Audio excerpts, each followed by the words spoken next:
Bon, donc bonjour à toutes et à tous. Ce sera une conférence sur le thème de la révocabilité ou de l'irrévocabilité de l'euro. Vaste sujet. Mais avant d'entrer dans le vif de ce sujet, je voudrais faire quelques petits rappels sur des raisons qui empêchent l'existence d'un débat sur la question euro en France. Et ce sont des raisons de nature rhétorique. Il est assez important de les avoir présentes à l'esprit lorsqu'on entend des gens qui ne sont pas de notre mouvance débattre de l'Europe. À ce moment-là, on se rend compte de la vacuité du débat ou de son absence. Alors, il y en a dans deux catégories. La première chose est le mythe ou la fable ou la légende de l'autre Europe, qui est une chose extrêmement délétère. Et la deuxième, c'est ce que j'appelle les arguments tétanisants, parce qu'ils sont faits pour tétaniser l'adversaire ou l'opposant et l'empêchent de répondre dans le sens où même s'il répondait à quelque chose, sa réponse serait décrédibilisée. Alors on en verra quatre sortes, bien entendu, qui sont toutes utilisées contre nous, mais qui ne sont pas utilisées uniquement contre nous. Le Front National, par exemple, qui n'est pas vraiment dans notre mouvance, est victime de quelques-uns d'entre eux. C'est simplement une technique rhétorique. Alors, pourquoi la légende de l'autre Europe est-elle un véritable élément de brouillage du débat? Eh bien, je m'en suis rendu compte en commençant la campagne, parce qu'évidemment, comme représentant de l'UPR, il m'arrivait de dire « je souhaite » ou « mon parti souhaite » que la France sorte de l'euro. Et c'est quelque chose qu'évidemment, si je fais une campagne pour le compte de l'UPR, je peux être amené à dire. Et alors, il se produisait la chose suivante, et ça s'est produit à plusieurs reprises, c'est que mon interlocuteur ou mon interlocutrice répondait à ce que je venais de dire. Ah oui, mais vous avez raison, il faudrait changer d'Europe, ou il faudrait changer ceci dans l'Europe, ou ah non, il ne faut rien changer dans l'Europe. L'Europe doit rester telle qu'elle est, il ne faut pas la changer. Repassez-vous la bande son. Je n'ai pas dit « je voudrais que nous changions d'Europe ». J'ai dit une chose tout à fait différente. J'ai dit « j'aimerais que mon pays, la France, sorte de l'Europe ». Et l'interlocuteur a entendu que je voulais changer d'Europe. Alors la première fois que ça m'est arrivé, j'ai cru que j'avais mal parlé, que je m'étais mal exprimé, que j'avais mal prononcé. Bon. Mais ça s'est reproduit. Et j'ai réalisé que la présence de l'idée de l'autre Europe était tellement forte que toutes les fois que les gens entendaient quelqu'un qu'ils percevaient comme eurosceptique parler, ils croyaient entendre ça, alors que ça pouvait être tout à fait différent. C'est donc un phénomène psychologique, mais qui peut être extrêmement perturbant pour nous, parce que ça brouille notre message au moment précis où on le dit. Alors la seule solution que j'ai pu trouver, c'était d'enfoncer le clou et d'insister « mais non, mais je ne veux pas changer l'Europe, je veux sortir de l'Europe, au moins la France ». Et effectivement, au prix d'une insistance assez lourde, on arrive à faire passer l'idée, mais c'est quand même assez mal pratique. Alors d'où ça vient cette chose-là? Eh bien, comme la plupart d'entre vous le savent, ça fait 25 ans qu'à chaque élection européenne, chaque grand parti et un petit parti font une campagne sur le thème « Changeons l'Europe et faisons maintenant une Europe de ceci, une Europe de cela, une Europe de machin, une Europe de trucs pour remplacer celle qui existe ». Donc évidemment, ça a fini par créer un réflexe conditionné dans le cerveau des électeurs, qui est que tout discours eurosceptique est nécessairement une proposition pour changer d'Europe. Alors que ce n'est pas du tout ça qu'il est question. Je me baladais ce matin dans Avignon et je suis passé devant un kiosque de presse. Alors, qu'est-ce que j'ai lu? C'était un grand périodique hebdomadaire qui disait « ils nous font détester l'Europe, pourquoi ça ne marche pas ?» Enfin, d'autres phrases négatives comme ça, et ça finissait par « oui, une autre Europe est possible ». Vous voyez? Encore l'histoire du changement d'Europe. Et ça ne répond absolument pas à la question que se posent les Français. Si vous avez vu la une du Monde qui était en kiosque hier matin, donc ça devait être le Monde d'avant-hier soir, je suppose, cette une était occupée par le résultat de 2 sondages, qui devaient d'ailleurs déplaire à la rédaction du Monde, je présume, Un qui portait sur l'opinion des Français sur l'Union européenne, et puis l'autre qui portait sur l'opinion des Français sur l'euro, la monnaie de l'Europe. Et dans les deux cas, plus de 50% des Français étaient hostiles. Alors, quand le peuple pense « je ne veux plus d'Europe », qu'est-ce que lui répondent les médias? Oui, vous avez raison, il faut changer d'Europe. Vous voyez comment ça fonctionne, l'arnaque? Il s'agit en fait de déplacer le débat. Donc, cette légende de l'autre Europe est vraiment un des facteurs les plus brouillons que vous pouvez avoir lorsque vous essayez d'entamer un débat sur la question qui nous intéresse aujourd'hui. Et c'est pour ça que je voulais souligner à quel point ça peut être perturbant. Mais il y a d'autres techniques rhétoriques qui sont aussi utilisées contre nous. Et c'est celles que j'appelle les arguments tétanisants. Alors, j'ai repéré 4 familles d'arguments tétanisants. Bon, cette classification vaut ce qu'elle vaut. Elle a le mérite de mettre en lumière qu'il y en a de plusieurs types. Argument tétanisant numéro 1. La diabolisation. Argument tétanisant numéro 2, l'accusation d'être un fauteur de guerre. Argument tétanisant numéro 3, la prophétie apocalyptique. Argument tétanisant numéro 4 est simplement une insulte du genre vous êtes un imbécile, ou vous ne comprenez pas, ou vous ne connaissez pas, ou vous êtes incompétent. En gros, quand Gisbert écrit quelque chose, il me dit à moi que je suis incompétent, que je ne comprends pas la politique monétaire. Gisbert étant un chroniqueur du Point. Donc ça c'est le numéro 4. Le plus rudimentaire, mais voyons un petit peu les 3 premiers. Alors la diabolisation, vous la connaissez parce qu'elle n'est pas utilisée que contre nous. Elle consiste à faire un amalgame entre ce que vous représentez et quelque chose qui, par consensus universel, est très mal. Les choix principaux se portant sur le nazisme, le fascisme, le vichisme, l'antisémitisme, le négationnisme et le racisme. Alors ça fonctionne de cette façon-là. Vous avez l'UPR est d'extrême droite. J'explique comment fonctionne la technique. Si l'UPR est d'extrême droite, alors elle est liée ou elle préconise le fascisme ou enfin, l'un des 6 autres. Donc, il ne faut pas écouter ce que dit l'UPR, mais l'UPR dit qu'il faut sortir de l'euro, donc il ne faut pas sortir de l'euro. Ça, c'est la technique de la diabolisation. Et quand on la démonte, elle paraît stupide, mais elle est très efficace. La technique du fauteur de guerre, c'est différent. Ça consiste à dire, puisque l'UPR ne veut pas de l'Europe, alors l'UPR veut la guerre. Vous êtes pour la guerre. Cette-là, elle repose sur la croyance particulière, qui est très répandue mais qui est tout à fait erronée, qu'il y aurait un lien de cause à effet entre la présence de la paix ces dernières 60 années ou ces dernières 70 années sur la partie occidentale du continent européen, qui est un fait qu'on peut constater. Je dis bien partie occidentale, je n'ignore pas qu'il y a eu des conflits dans la partie pas occidentale. Et le processus de construction européenne. Donc la croyance dit, oui, il y a eu la paix parce que, il y avait le processus de construction européenne. Mais en fait, ça n'est pas ce que les scientifiques appelleraient une explication parcimonieuse, c'est-à-dire une explication économe qui fait le moins d'hypothèses possibles.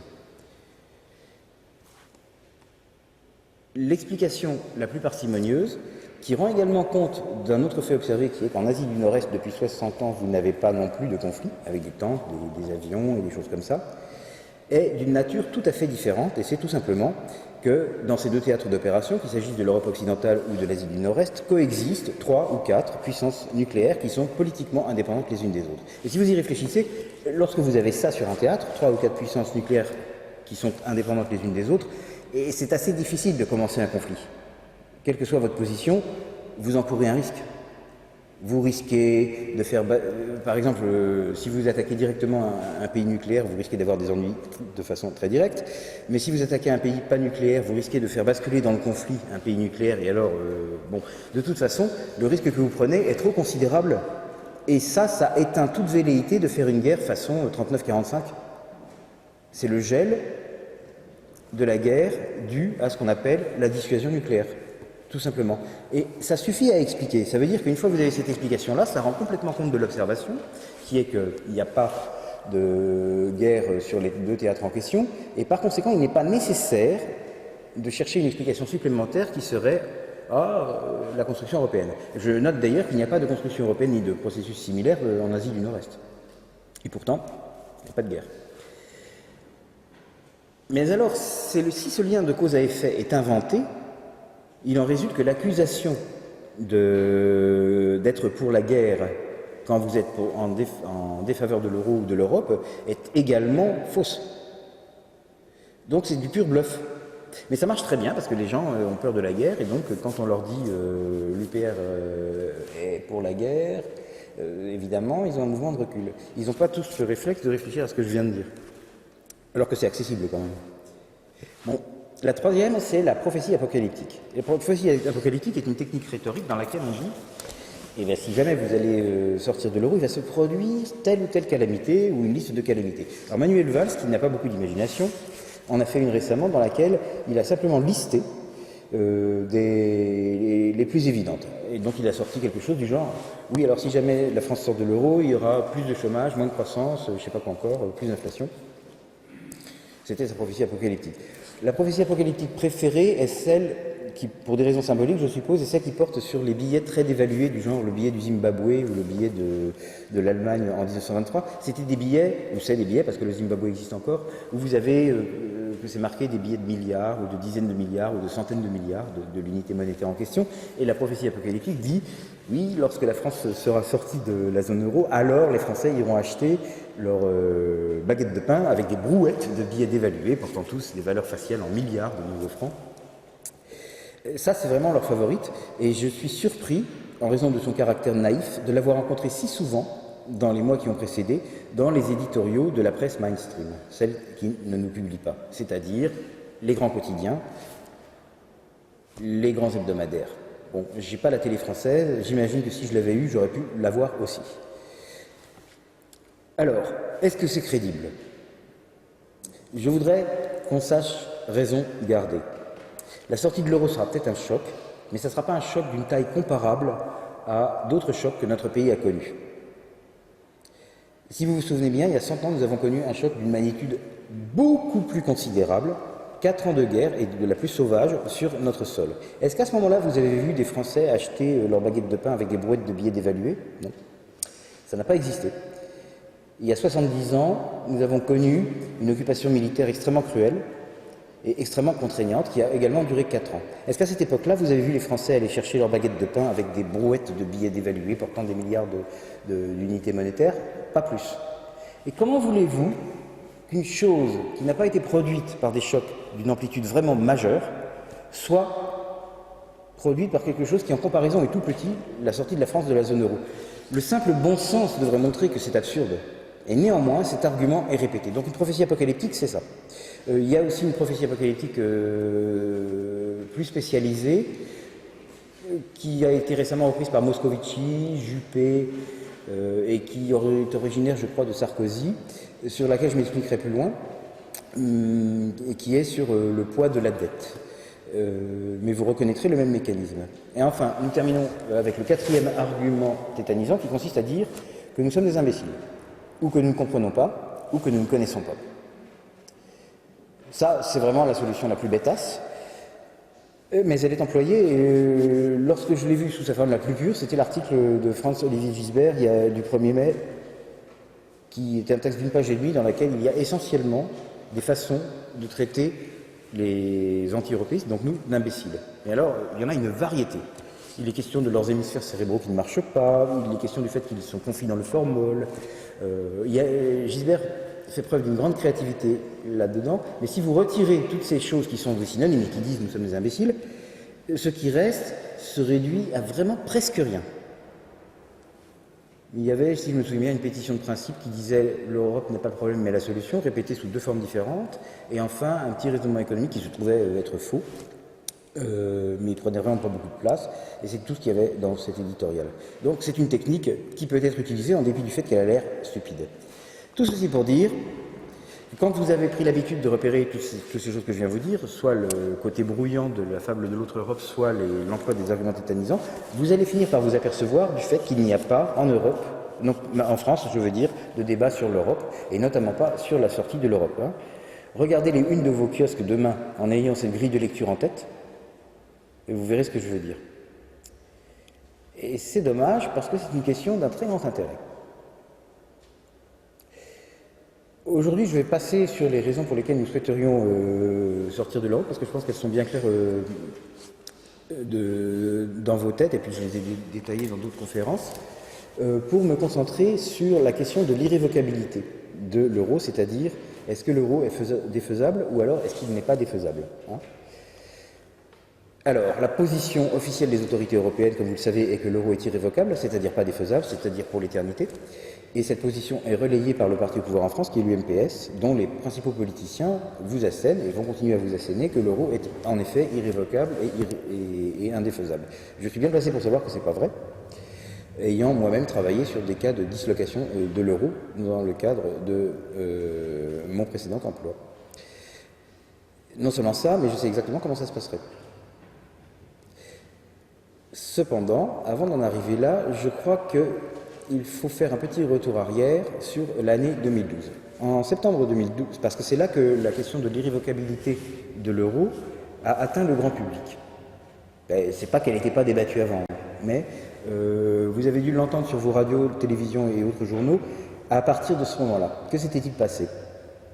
Il y avait, et ça a duré depuis le début de la crise, enfin disons 2008, un mauvais phénomène du point de vue des européistes qui voulaient que l'argent qui était localisé dans les pays du Sud, ce qu'on appelle la périphérie, parce qu'on met aussi l'Irlande, avait tendance à s'enfuir vers les pays de ce qu'on appelle le noyau, lesquels se réduisent essentiellement à l'Allemagne, auxquels on peut ajouter le Luxembourg parce que c'est un paradis fiscal, la Finlande parce que, je ne sais pas pourquoi d'ailleurs, la Finlande, et la Hollande, parce que c'est en fait un satellite économique de l'Allemagne. Donc, depuis plusieurs années déjà, l'argent des gens fuyait depuis la périphérie jusqu'à le noyau, constitué de ces 4 pays et pour l'essentiel constitué de l'Allemagne. Et à l'été 2012, ce phénomène avait pris une intensité particulièrement aiguë.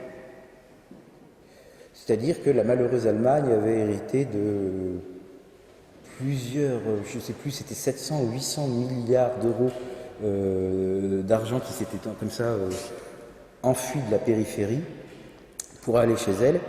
Vous avez pu entendre parler de cette chose-là, ça s'appelait sous le nom de déséquilibre Target. Enfin, si vous ne connaissez pas le nom, c'est pas grave, mais peut-être que vous le reconnaîtrez pour l'avoir entendu dans d'autres contextes. Et ça mettait vraiment en danger la continuité de l'euro, d'autant plus que ça empêchait les pays de la périphérie, enfin les gouvernements des États de la périphérie, d'emprunter à des taux décents.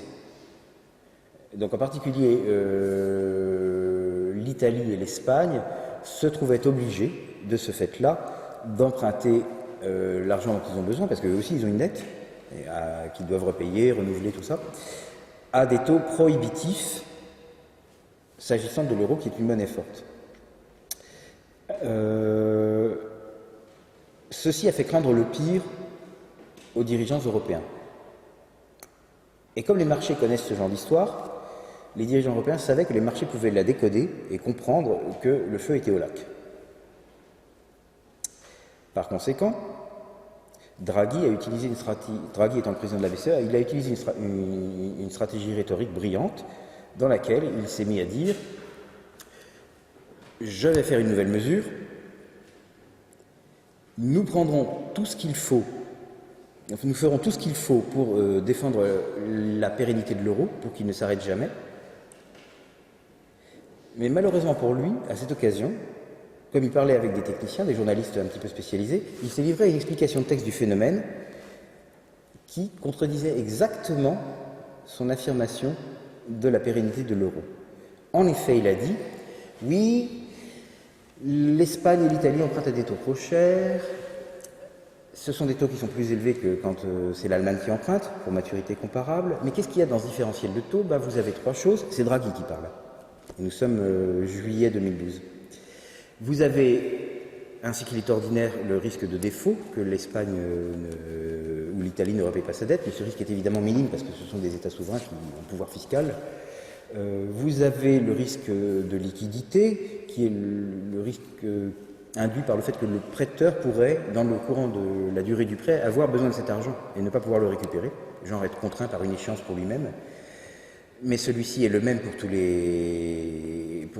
les emprunts d'État, donc ça ne devrait pas créer de différentiel avec l'Allemagne. Et enfin, vous avez un troisième risque, c'est toujours Draghi qui parle, et il a bien tort, qui est le risque de change. Change entre quoi et quoi?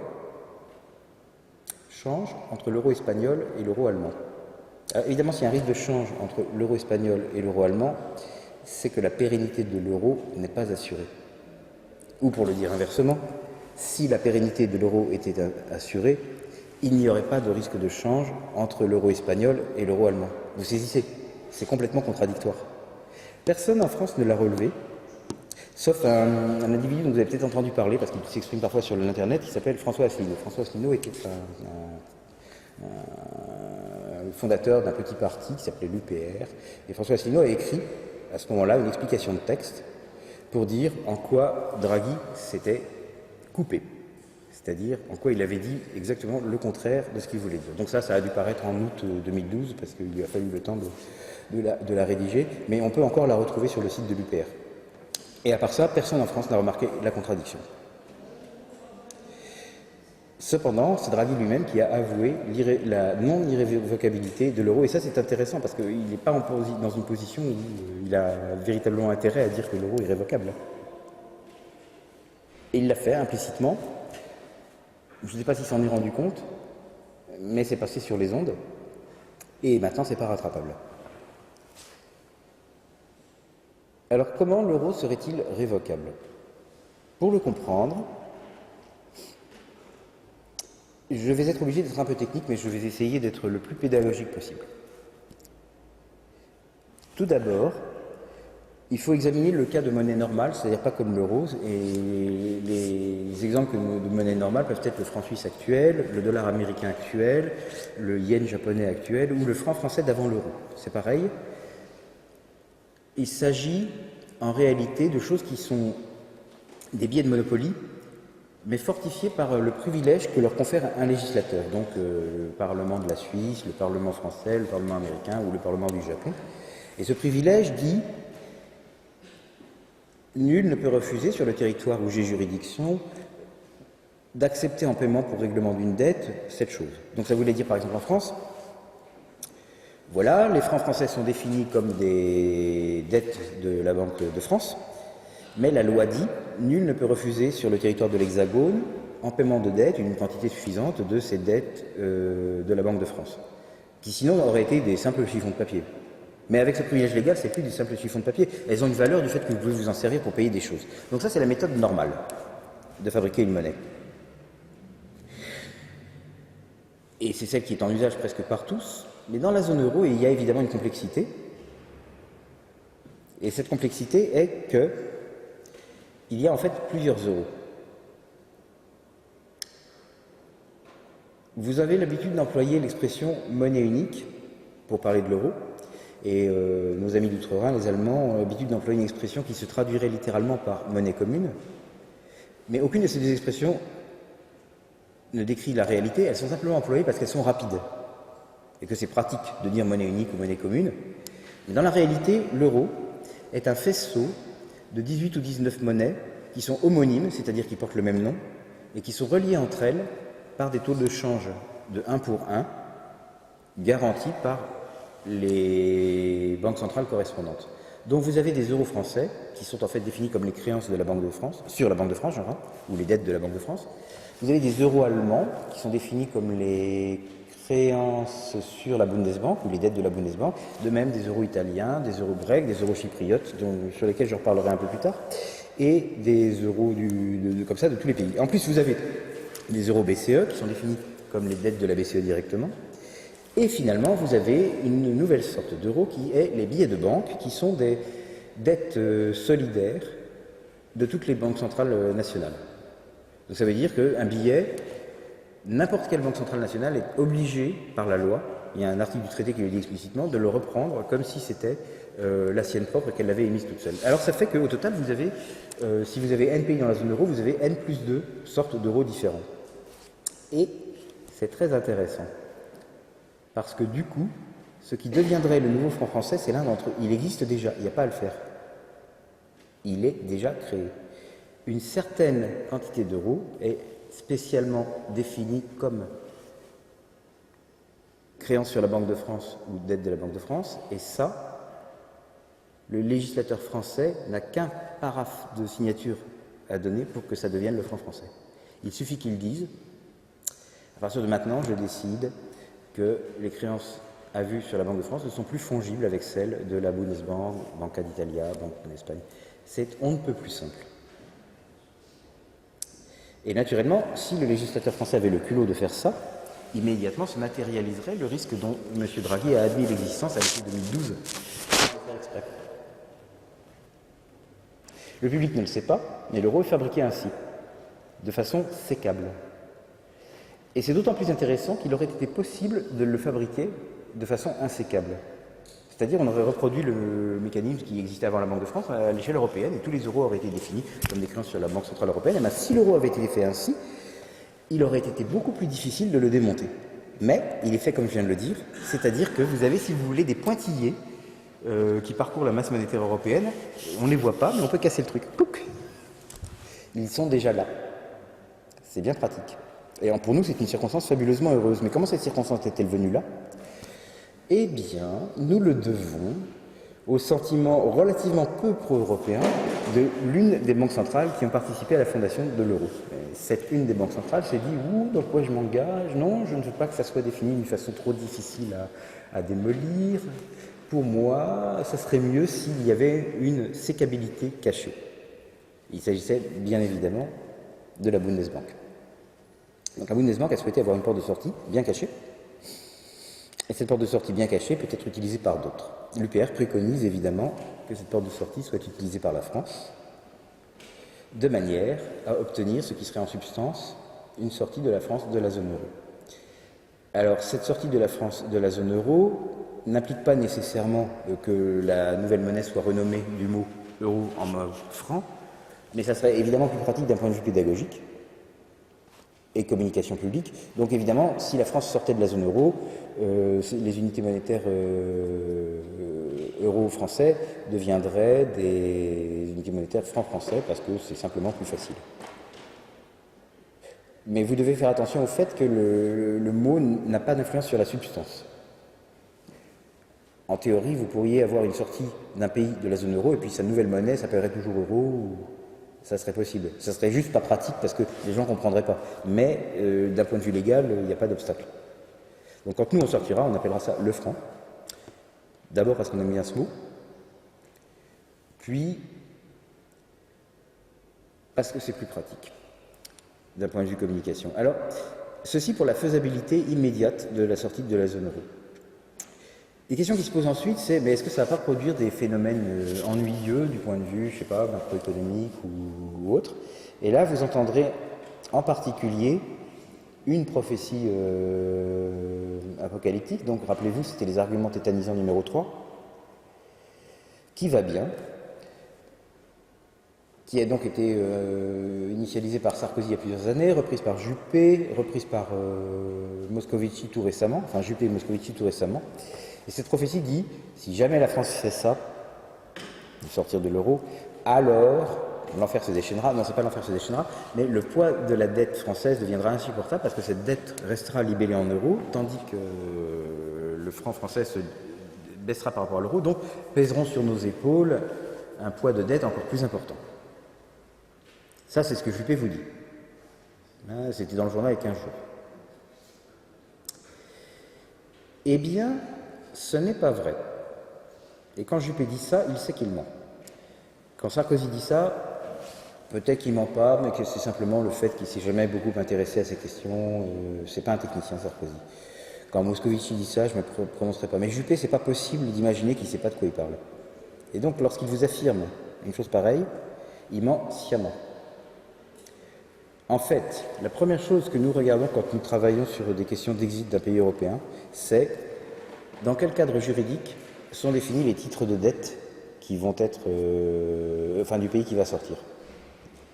Et quand je dis nous, ça concerne aussi bien les institutions au pouvoir que les banques commerciales de la Cité, par exemple, de la Cité londonienne, qui sont évidemment très intéressées par comprendre ce genre de choses. Il y a consensus de la profession, que ce soit FMI, que ce soit Commission, que ce soit nous, la BCE, que ce soit Goldman Sachs, que ce soit la Société Générale, etc., pour dire que ce qui est déterminant,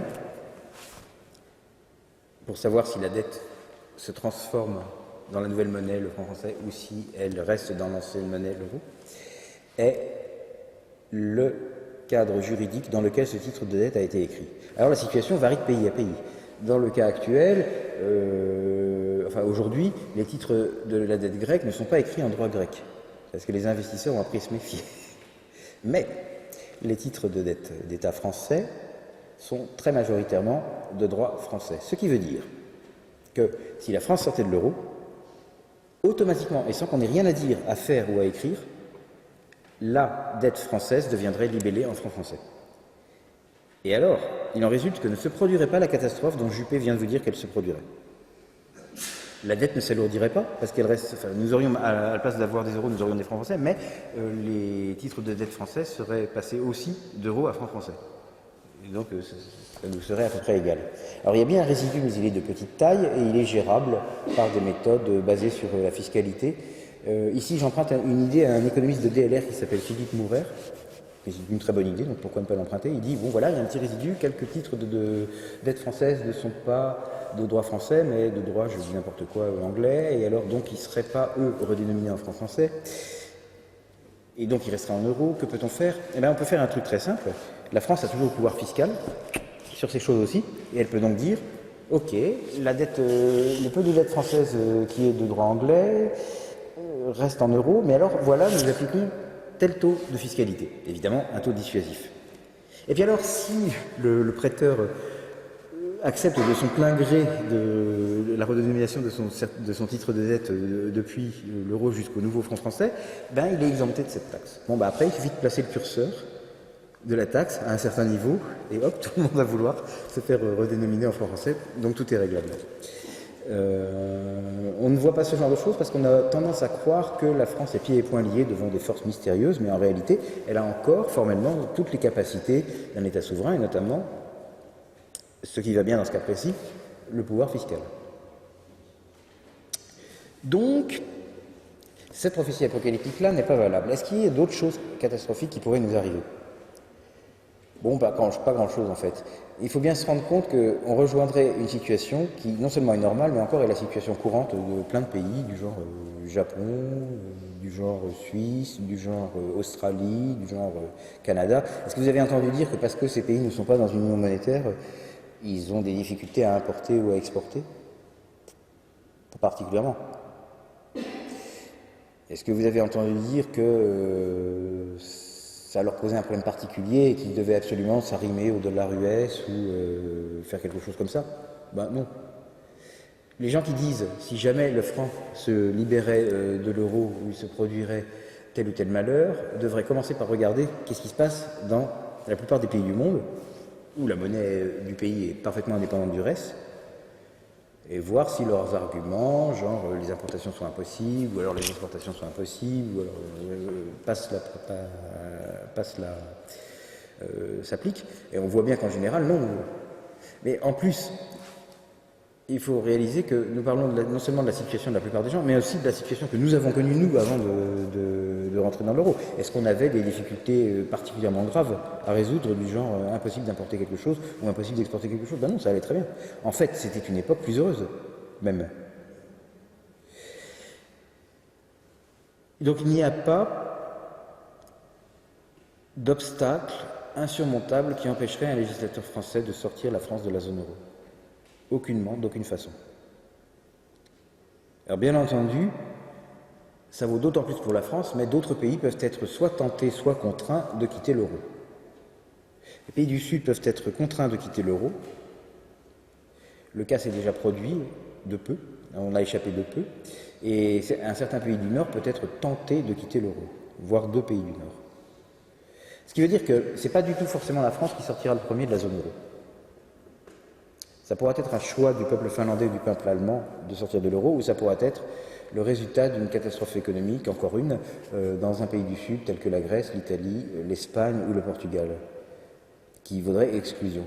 Ce sont là des cas qui ne se sont pas produits, mais je sais qu'on en est passé fort près. Et à plusieurs reprises dans le cas d'un d'entre eux. Il est donc impossible de dire que, du fait que les idées de l'UPR triompheraient, la France quitterait la zone euro la première. Et il se peut que lorsque nous soyons en situation de le faire, quelqu'un soit déjà parti. Si c'était le cas, ça veut dire que la fable de l'irrévocabilité de l'euro aurait déjà été réduite en cendres par quelqu'un d'autre que nous. Or, cette fable joue un rôle essentiel dans le maintien de l'euro, d'une part parce qu'elle sert à convaincre les peuples, comme vous par exemple, et d'autre part parce que la croyance en l'irrévocabilité tend à rassurer les investisseurs, les petits investisseurs en euros. Une fois qu'on aurait vu de manière flagrante que l'euro n'est pas irrévocable, vraisemblablement, il se produirait une réaction en chaîne. C'est pour ça qu'il n'est pas du tout évident que la fin de l'euro en France soit due à une victoire politique de l'UPR. Ça peut venir d'un choc externe. Et je pense que c'est le plus probable. Mais ce que vous ne savez probablement pas, c'est que de manière discrète et cachée, ça s'est déjà produit. Il y a un pays qui n'est plus dans l'euro. Il s'agit de Chypre. Pourquoi Chypre n'est-il plus dans l'euro? Il y a eu une crise importante à Chypre, qui a eu d'ailleurs d'autres conséquences l'année dernière, enfin il y a un peu plus de 12 mois, et qui a entraîné les autorités chypriotes à prendre un certain nombre de mesures, dont par exemple la ponction des comptes bancaires de gens.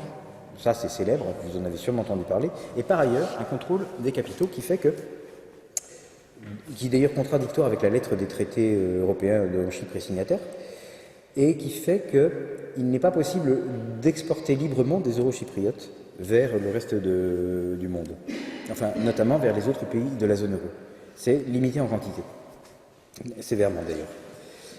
Et alors s'il en est ainsi, il en résulte que le taux de change de 1 pour 1, dont je parlais au début de la conférence, si vous vous en rappelez, est devenu dans le cas de Chypre une fiction. En effet, supposons un Chypre. Rappelez-vous que les euros chypriotes sont définis comme des créances sur la Banque de Chypre et puis les euros, je ne sais pas quoi, français, comme des créances sur la Banque de France. Supposons que quelqu'un ait vraiment besoin de passer des euros de Chypre en France. Comme il est limité, la seule possibilité qui lui reste offerte est d'échanger son compte à la Banque de Chypre contre un compte à la Banque de France. Donc il doit trouver quelqu'un qui accepte l'échange. Mais comme c'est lui qui est forcé, il est obligé d'accepter de payer une prime. Et il en résulte que l'échange ne se fait plus au taux de 1 pour 1. Donc, d'ores et déjà, l'histoire des N plus de monnaies qui sont reliées par un taux de 1 pour 1 est devenue une fiction. Et ça n'a provoqué aucune apocalypse. Je veux dire, vous ne le saviez même pas. C'est comme ça depuis 1 an, et vous l'ignoriez. Donc, ceci pour souligner le fait qu'une sortie de la zone euro peut être beaucoup plus anodine qu'on ne le croit. C'est simplement d'un point de vue formel que Chypre est encore membre de la zone euro, mais de facto il ne l'est plus. Ce qu'il a est un euro chypriote qui est encore homonyme, mais qui n'est plus lié par un taux de change de 1 pour 1 avec les autres. Il a une monnaie distincte. Et c'est si peu grave que ça a pu être ainsi pendant 12 mois sans que personne ne s'en aperçoive. Ceci permet de toucher à quel point les fables sur la fin de la zone euro ou la sortie de la zone euro sont exagérées. Et enfin, ça permet de souligner mon point central qui est l'euro ne doit pas être irrévocable puisqu'il a déjà été révoqué au moins une fois dans un pays. Donc, avec ceci, je conclus sur l'irrévocabilité de l'euro en disant que c'est pas vrai, l'euro n'est pas irrévocable, et j'attends vos questions.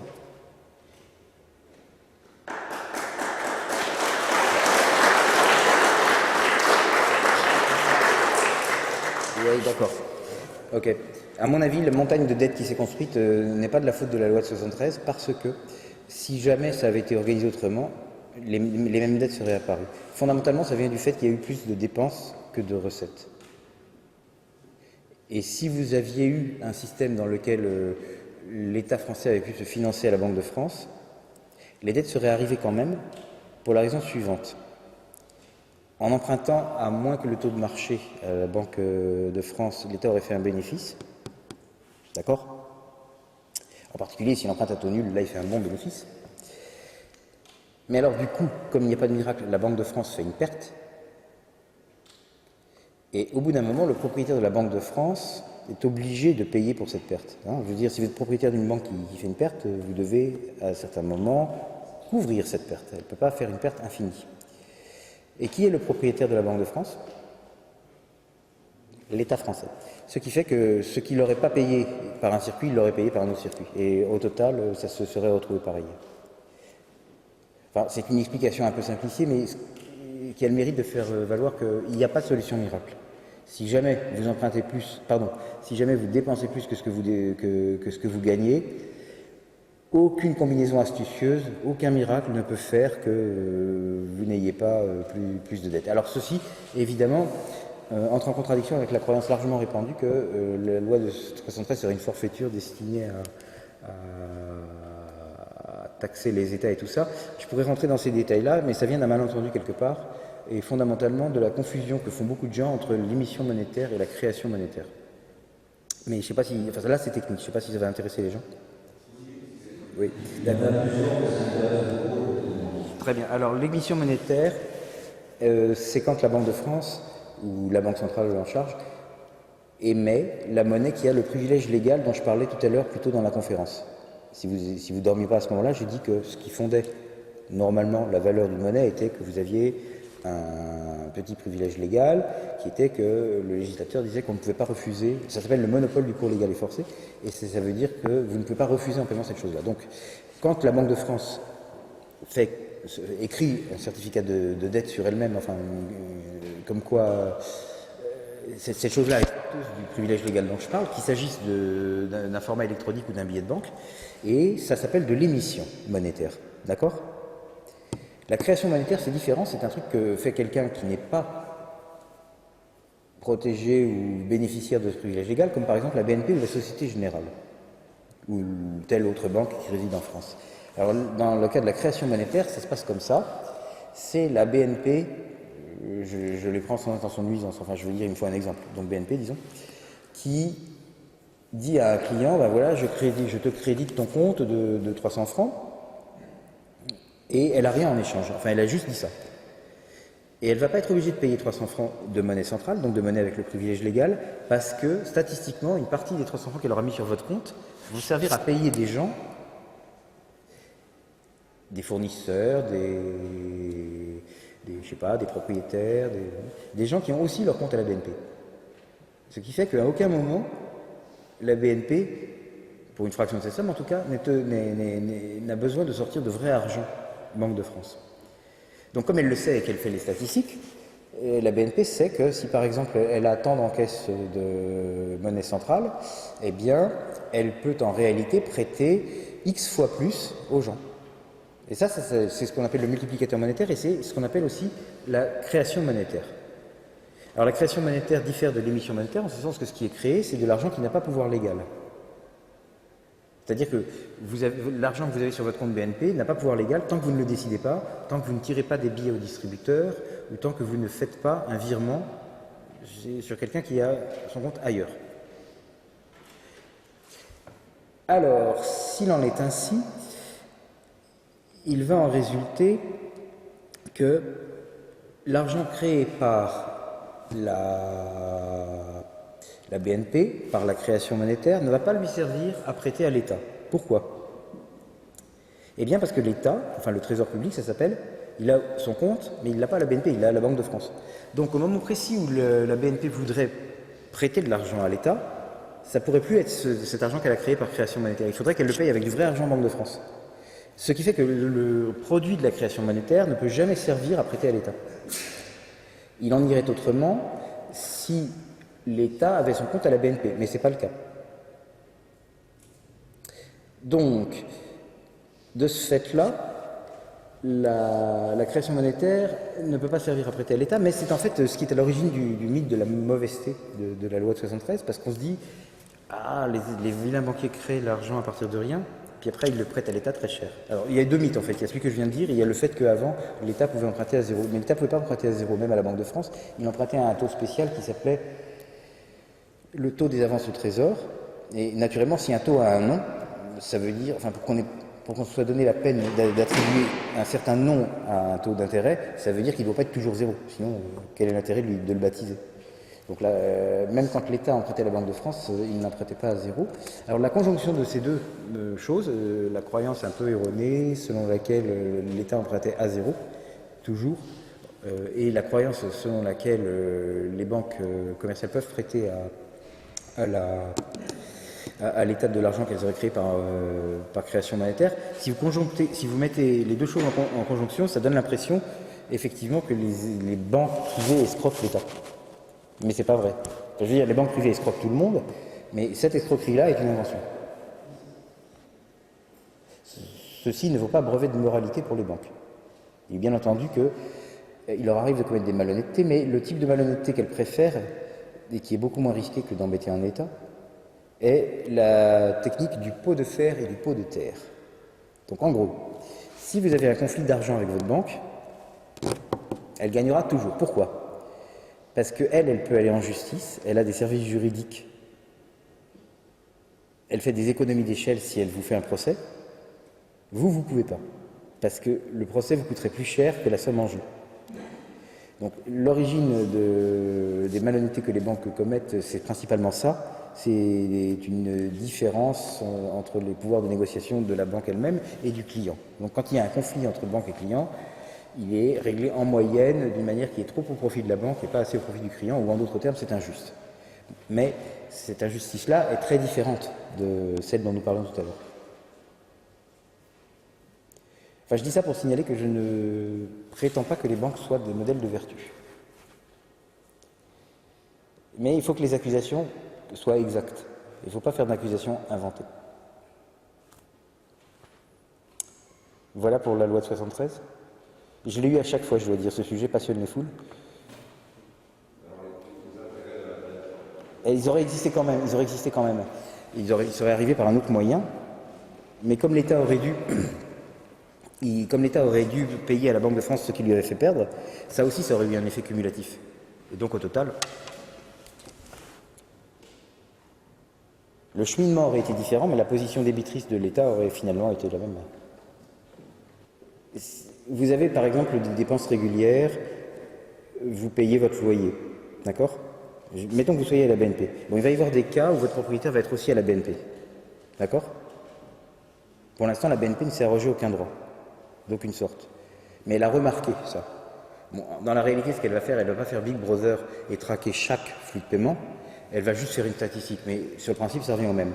Une fois qu'elle a vu que vous payez votre propriétaire de votre compte BNP à son compte BNP, au propriétaire, rien ne l'oblige à se munir de vrai argent pour quand vous virez l'argent de votre loyer à votre propriétaire. Elle ne s'est pas arrogé un droit, elle a simplement astucieusement remarqué que vous étiez plusieurs à avoir vos comptes chez elle, et elle en tire profit. Oui, c'est pas spécifiquement la BNP, puisqu'on peut... Non, mais la BNP, c'est un exemple. Quand je dis la BNP, c'est un exemple, c'est bien entendu n'importe laquelle. Mais vous vous rendez compte avec ce truc-là, si au lieu d'avoir une dizaine de grandes banques, vous aviez une seule immense banque, si c'était complètement regroupé, à ce moment-là, elle pourrait faire complètement ce qu'elle veut et la Banque de France n'aurait plus aucune importance. Et inversement, si au lieu d'avoir 10 grandes banques, vous aviez 10 000 microscopiques banques, cette histoire de multiplicateur monétaire ne marcherait plus. Donc si vraiment le multiplicateur monétaire vous embête, vous n'avez qu'à scinder les banques en sous-banques et en sous-sous-banques, indépendantes les unes des autres, et puis voilà. Mais c'est pas une histoire que les banques s'arrogent à un droit quelconque. À aucun moment, elles ne peuvent utiliser un privilège légal. Donc, en sortant de l'euro et de l'Europe, les deux ensemble, ce que vous allez faire, c'est que vous allez empêcher la mondialisation de mettre en concurrence le travailleur français avec le travailleur de pays moins bien lotis. Ce qu'il appelait, lui, des pays à bas coût. Ce faisant, les entreprises françaises, enfin celles qui sont localisées dans la France, seront obligées de faire travailler les Français, parce qu'il y aura ces frontières économiques. Et par conséquent, elles embaucheront des Français qui, du coup, auront de l'argent qu'ils n'avaient pas avant, parce qu'avant, ils étaient chômeurs, avec quoi ils achèteront des produits en France, ce qui fait qu'il y aura une demande pour des produits fabriqués en France, et les entreprises françaises auront besoin alors et ainsi de suite, et ainsi de suite. Donc le truc est de casser la mise en compétition du travailleur français qui est protégé par des privilèges du genre sécurité sociale, retraite, assurance chômage, niveau de salaire élevé, je sais pas quoi, et quelqu'un qui n'est pas protégé du tout, parce que sinon, avec une compétition totale, le quelqu'un qui n'est pas protégé du tout gagne toujours. Et par conséquent, le travailleur français soit se retrouve au chômage, soit est obligé d'accepter une baisse de tant son revenu que sa protection sociale. La réalité étant une combinaison des deux. Une partie des Français sont placés au chômage, tandis que l'autre est obligé de passer du CDI au CDD, de voir sa retraite passer de 60 ans à 65 ans, et ainsi de suite. Vous comprenez ? C'est toujours la même pression en fait. Bientôt il n'y aura plus de SMIC, voilà. Donc si vous voulez arrêter ça, vous êtes obligé de mettre des frontières, mais si vous faites ça, alors vous n'aurez plus la possibilité, ou du moins ça sera plus difficile, d'aller prendre des vacances à Marrakech ou je sais pas où. Le fait est que il y a un prix à payer et c'est après à vous de voir si vous préférez inverser la courbe du chômage tout en restreignant votre confort, d'une manière qui n'est quand même pas si dramatique parce qu'il est toujours possible d'aller en vacances en France. Ou si vous trouvez que votre liberté de prendre des vacances à Marrakech et en Uruguay est tellement importante qu'il ne faut pas inverser la courbe du chômage. Après, le choix, le jugement de valeur, il est vôtre. Mais c'est ce choix-là qui se pose. Soit on met des frontières économiques, et on a un effet agréable et un effet désagréable, qui pour ma part sont disproportionnés, c'est-à-dire qu'il faudrait choisir de mettre effectivement ces frontières économiques, soit on ne le met pas, et alors on reste dans la situation actuelle, avec d'ailleurs la certitude de son aggravation. Parce que comme les Français ne sont pas encore tombés au niveau des Laotiens, si vous continuez l'exposition pleine et entière à la mondialisation, ça ne s'arrêtera que lorsque les Français seront tombés au niveau des Laotiens. Il n'y a qu'à ce moment-là que la concurrence ne jouera plus en défaveur des travailleurs français. Donc, il faut du protectionnisme. Sans protectionnisme, vous allez perdre le SMIC, le CDI, tout quoi. Enfin, tout ce qui a constitué à la fois le niveau de vie important et la protection sociale qu'on nous a envié finalement jusqu'à il y a 15 ans, vous le perdez. Et en le perdant, ça peut aller très loin, parce que vous pouvez véritablement arriver dans une situation misérable. Misérable au sens strict. Donc il faut du protectionnisme, c'est la seule possibilité pour maintenir la même qualité de vie. Et alors, il faut d'ailleurs noter que c'est une démarche très égoïste. Ça veut dire que vous maintenez une certaine qualité de vie pour les Français dans la France. Le reste, vous vous en foutez. C'est néanmoins le choix que je préconise. Mais après, vous pouvez dire non, moi je me sens solidaire du reste du monde, je suis citoyen du monde, et donc je veux que... Auquel cas, vous devriez effectivement être en faveur de la mondialisation. Et donc contre le programme que je propose. Dans le cas général, c'est vrai que si vous créez de la monnaie, enfin ce qu'on appelle faire marcher la planche à billets, ça va produire ce qu'on appelle l'inflation. Toutefois là, nous injectons des liquidités pour des quantités considérables et ça ne provoque pas d'inflation. Pourquoi ? C'est la question. Eh bien voilà. La crise est provoquée par le fait que le marché interbancaire a disparu. C'était le marché par lequel les banques se prêtaient et s'empruntaient de l'argent. Et alors, du coup, elles n'étaient plus en mesure de capturer, de rester en positif tous les jours. C'est-à-dire qu'à la fin, elles pouvaient être légèrement en négatif. Bon. Mais ça, c'est mortel pour une banque. Elle est en faillite si ça lui arrive. Donc, pour éviter la faillite, elles ont besoin de se créer un matelas de liquidité, en plus de ce dont elles auraient normalement besoin, pour amortir les chocs de liquidité. D'accord ? Et si elles font ça, alors du coup, cet argent ne circule pas, puisqu'il est là juste pour étouffer les chocs. Et s'il ne circule pas, il ne crée pas d'inflation. Et c'est pourquoi... Alors ça explique à la fois pourquoi les banques centrales ont été obligées d'injecter des liquidités pour des tailles très grandes dans le système bancaire, et ce dès l'automne 2008, et aussi pourquoi ça n'a pas eu d'effet inflationniste. C'est pour cette raison. Et ça explique une troisième chose, qui est pourquoi les entreprises ne peuvent plus accéder au crédit. Elles ne peuvent plus accéder au crédit parce que les banques ont bien l'argent, mais détenir cet argent est maintenant crucial pour elles. Alors qu'avant, c'était pas grave, parce qu'avec le marché interbancaire, de toute façon, elles pouvaient récupérer chez une autre en excès ce qui lui manquait à elles. Donc la crise, c'est la disparition d'une pièce essentielle du mécanisme qui fait plusieurs effets dont vous avez tous entendu parler, mais que vous reliez peut-être pas. L'impossibilité pour les entreprises d'accéder au crédit, le fait que les injections de liquidités ne soient pas inflationnistes, et le fait que les injections de liquidités aient été une réponse nécessaire. Il y a un quatrième truc qui est lié à ça, c'est l'histoire du Libor. Le Libor a dû être manipulé parce que, du fait de la disparition de ce marché dont je vous parlais, il ne représentait plus rien, et c'était embêtant parce qu'il y avait des produits dérivés, c'est-à-dire des paris qui étaient indexés dessus, de sorte qu'on aurait, si on avait admis sa non-existence au moment où ça s'est produit, on aurait laissé en l'air des paris entre banques pour des montants tellement phénoménaux qu'en fait on aurait vu, je pense, un crash mondial de toutes les banques. Et donc ça n'était pas possible. Aujourd'hui, si la même chose se produisait, ce serait moins grave parce que quelque chose de technique a été changé dans les produits dérivés qui étaient indexés sur le Libor, qui fait que même la soudaine acceptation de la non-existence du Libor ne provoquerait pas cette catastrophe. Mais à l'époque, si.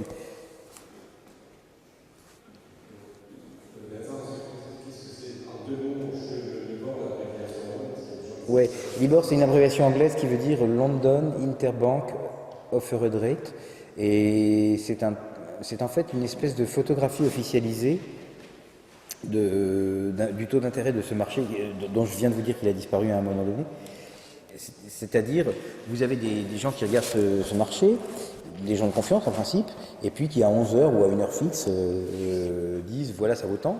Puis alors il y a un mécanisme qui fait que tout ça est agrégé dans un chiffre unique, et ce chiffre unique est ce qu'on appelle en anglais le fixing. Et ce fixing à son tour sert de base à des paris d'argent qui prennent une forme standardisée, enfin plusieurs formes standardisées, et qui reviennent à dire, bon, si vous voulez, vous avez deux banques, et il y en a une qui dit ce fixing demain il sera à 3,20, et l'autre dit il sera à moins de 3,20, et la première dit il sera à plus de 3,20, et donc on regarde si c'est au-dessus ou en dessous de 3,20, et la perdante paye la différence au gagnant. C'est le principe du produit dérivé, c'est ça. Donc, vous voyez comment on passe du fixing au produit dérivé. Naturellement, les produits dérivés peuvent exister, puisque ce sont juste des paris de gré à gré faits entre des gens, ils peuvent exister pour des tailles beaucoup plus considérables que le marché de départ sur lequel on les a basés. Donc, si vous avez le marché monétaire interbancaire qui n'existe pas beaucoup mais qui existe un peu, et puis qu'il y a un fixing du marché interbancaire, deux banques peuvent se dire ok, je vends à 3,20, j'achète à 3,20 pour des tailles même gigantesques. En revanche, si jamais il n'existe plus du tout, c'est-à-dire s'il n'y a plus rien à photographier, plus rien à observer, à ce moment-là, les positions ouvertes entre les deux banques dont nous parlons deviennent indémêlables. Il n'y a plus moyen de trancher qui va devoir de l'argent à qui. Et ça met tout le monde en faillite. C'est ça en fait qui s'est passé. Est-ce que c'est clair? Bon, il me semblait aussi. Je vois à la tête de l'assistance que...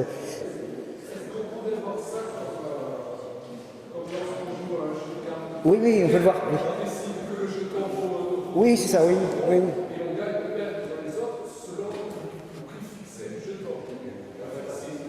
Ouais.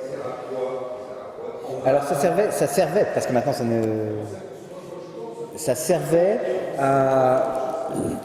en principe à vous assurer contre des risques que vous ne vouliez pas prendre. Par exemple, imaginez que vous ayez des OAT dans votre portefeuille, par exemple. Et alors vous vous dites, oui, mais ces OAT, d'ici à demain ou après-demain, elles pourraient certes gagner en valeur, mais elles pourraient aussi perdre en valeur. Je suis exposé à un changement de valeur. Et ça vous embête, mettons, parce que vous êtes très précautionneux. Eh bien, avec ces produits dérivés, ce que vous pouviez faire, c'est que vous pouviez en acheter une certaine quantité qui matche exactement votre risque, et alors, le total restait à la valeur de ce que vous aviez aujourd'hui. Donc vous dormiez mieux. Essentiellement, c'est ça. Pas tellement. Vous pouvez véritablement avoir votre fortune exposée, et c'est pas du tout abstrait quand ça arrive.